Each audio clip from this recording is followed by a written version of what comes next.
morning, my dear students. How are you? I hope you all are doing well. Doing well means you are doing your work honestly and properly. My dear students, today we will discuss the most important theorem of this chapter, lines and angle. This is the most important theorem. The statement of the theorem is straight and prove angle sum property of a triangle. Angle sum property of a triangle. It comes in the form also, it is a shortcut form, and the complete statement is the sum of all angles of a triangle is 180 degree. We have to prove the sum of all angle of a triangle is 180 degree. Clear? It is a theorem, so we have to solve the theorem. We have to follow 4 steps. Firstly, given, we have to write the given, whatever given in the statement. Secondly, to prove, whatever we have to prove, we have to write in the to prove column.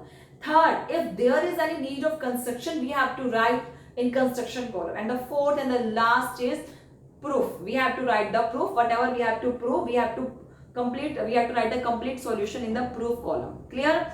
Firstly, it is a theorem, so we have to write given. क्या given है? सबसे पहले हम वो लिखेंगे. Given क्या है? एक triangle.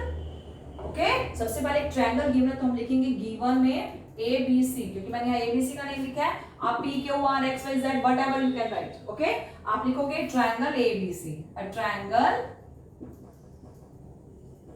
ए बी सी, यही गिवन है. फिर हम लिखेंगे टू प्रूव. क्या प्रूव करना है हमें? We have to prove all three angles का सम 180 है. तो ये एंगल ए है, this is angle A, this is angle B and this is angle C. तो हमने दिखाना है angle A plus angle B plus angle C equal to 180 degree. यही दिखाना है. And the third step, construction. If there is a need of any construction, we have to write in construction column. Yes, my dear students, there is a need of construction. Okay? मैं क्या करूंगी? A point से line draw करूंगी जो BC के parallel होगी. Through A, I draw a line L, क्योंकि line के लिए हम small letters use करते हैं.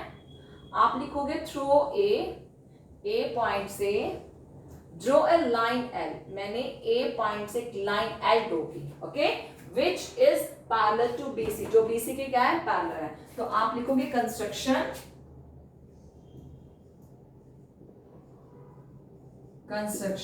ठीक है. Through A draw a line L which is parallel to, जो किसके पैरेलल है? BC के.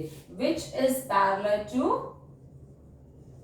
BC, जो BC के पैरेलल है. क्लियर? नाउ अपना फोर्थ स्टेप, थ्योरम का प्रूफ स्टार्ट करते हैं. Proof. Clear? I will make this proof very easy to write here angles name. मैं यहाँ एंगल नेम लिखूंगी तो प्रूफ इजी हो जाएगा. 1 2 3, दिस इज योर 3. आप इसे 4 का नेम दो और इसे 5 का. ठीक है, आपने सभी एंगल्स के नेम दे दिए. इसे प्रूफ बहुत छोटा लगेगा, बहुत शॉर्टकट और बहुत इजी लगेगा. Easy to understand. We have to write all these names. Okay, तो आप हमने क्या लिया? एक लाइन एल ड्रॉ की जो बीसी के पैरेलल है. तो आप लिखोगे L here, L is parallel to BC. ये मैंने कहां से लिया? बाय कंस्ट्रक्शन, क्योंकि ये तो मैंने कंस्ट्रक्शन लेट की थी. इन proof, when you solve any theorem, in proof portion we have to write the reason of every line. हमें प्रूफ में रीजन देना होता है कि इसका क्या रीजन है, ये कहां से आया, इसको कहां से उठाया, इसका क्या रीजन है, इसका क्या मेन स्टेप है, इसका बेस रूट क्या है. तो हमें वो यहां लिखना होता है. ठीक है ना? इसका रीजन ये कि मैंने ये लाइन कंस्ट्रक्शन से ली, तो आप लिखोगे बाय कंस्ट्रक्शन, बाय कंस्ट्रक्शन. ठीक है ना? अगर L two lines are parallel, अगर दो लाइंस पैरेलल होती हैं, ठीक है ना, और एक ट्रांसवर्सल जाती है, देन व्हाट विल हैपन? कौन से एंगल इक्वल होते हैं? फर्स्टली तो हम लिखते हैं ऑल्टरनेट इंटीरियर. ये होते हैं ना alternate interior angles are equal. अभी टू लाइंस पैरेलल, एल और बीसी ट्रांसवर्सल ए भी गई है, तो 4 और 2 क्या है?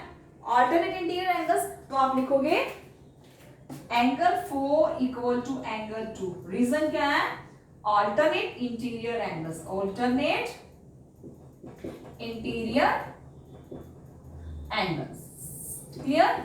सेम एज अगर एल और बीसी पैरेलल है तो मैंने अब ट्रांसवर्सल ली एसी.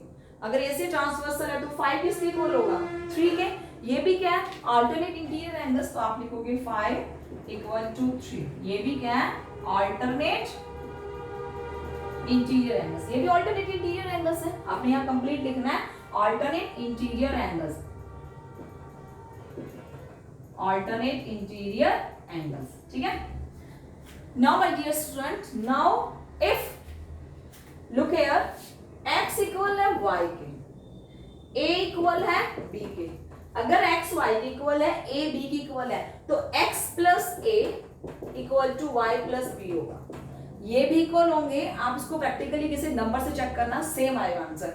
अगर हम लेफ्ट हैंड साइड, दोनों लेफ्ट हैंड साइड और दोनों राइट हैंड साइड को ऐड करते हैं, आंसर विल बी सेम. तो आपके पास ये फर्स्ट इक्वेशन है, दिस इज सेकंड. आप लिखोगे ऐड दीज टू. मैं इनको ऐड करूंगी, ऐड दीज टू. ठीक है ना. हमने इसको ऐड किया, तो लेफ्ट हैंड साइड को अलग ऐड करना, राइट राइट को अलग ऐड करना. तो 4 और 5 लेफ्ट हैंड साइड में है, तो यहाँ हो जाएगा 4 प्लस 5. राइट हैंड साइड में हो जाएगा 2 प्लस 3. ठीक है. ऐड कर दिया, इसे दे दिया हमने थर्ड का. अब आप क्या लिखोगे, इफ x 5 के इक्वल है, दोनों में मैं 1 ऐड करती हूँ, तो x प्लस 1 क्या हो जाएगा 6 के इक्वल. तो भी x तो 5 के इक्वल ही रहा ना. अगर मैं लेफ्ट और राइट हैंड साइड में सेम नंबर को ऐड करूं, सेम नंबर को सब्ट्रैक्ट करूं, नो चेंज, कुछ भी चेंज नहीं होगा, answer will be same. Answer फिर भी सेम रहेगा, तो स्टेटमेंट फिर भी लेफ्ट और राइट इक्वल ही रहेंगे. तो हम लिखेंगे add angle 1 to both side. मैं बताऊंगी कि मैंने ऐड दोनों में 1 क्यों किया. आप यहाँ लिखोगे add angle 1 to both sides of third equation के दोनों साइड मैंने एंगल 1 को ऐड किया. तो यहाँ 1 ऐड करेंगे तो angle 1 plus angle 4 plus angle 5, यहाँ हो जाएगा angle 1 plus angle 2 plus angle 3. यही हो जाएगा ना. 1 प्लस 4 प्लस 5, 1 प्लस 2 प्लस 3. ठीक है ना. Now my dear student look here. अब हम यहाँ देखो, angle 1 plus 4 plus 5, angle 4 plus 1 plus 5, ये एंगल कहाँ बने हैं, एक स्ट्रेट लाइन पर बने हैं. अगर स्ट्रेट लाइन पर बने कोई भी कितने भी एंगल है, सबका एडिशन क्या होगा 180 डिग्री. क्योंकि स्ट्रेट लाइन पे ये कंप्लीट क्या होता है 180 होता है ना. और अगर स्ट्रेट लाइन पे एक ऐसे कॉमन आर्म जा रही है, ठीक है ना, और ये दोनों क्या है, इनका एडिशन भी 180 हुआ. क्यों, क्योंकि linear pair axiom adjacent angle में नॉन कॉमन आर्म ने अगर स्ट्रेट लाइन फॉर्म कर दी तो भी क्या होता है 180 होता है. हम वही रूल यहाँ फॉलो करेंगे, एंगल 1 प्लस 4 प्लस 5. अब आप लिखोगे वी नो दैट, क्योंकि तो हमें पता ही है, we know that angle 1 plus angle 4 plus angle 5 equal to 180 degree. Reason क्या है, sum of angles of a triangle at one point और angles on the straight line.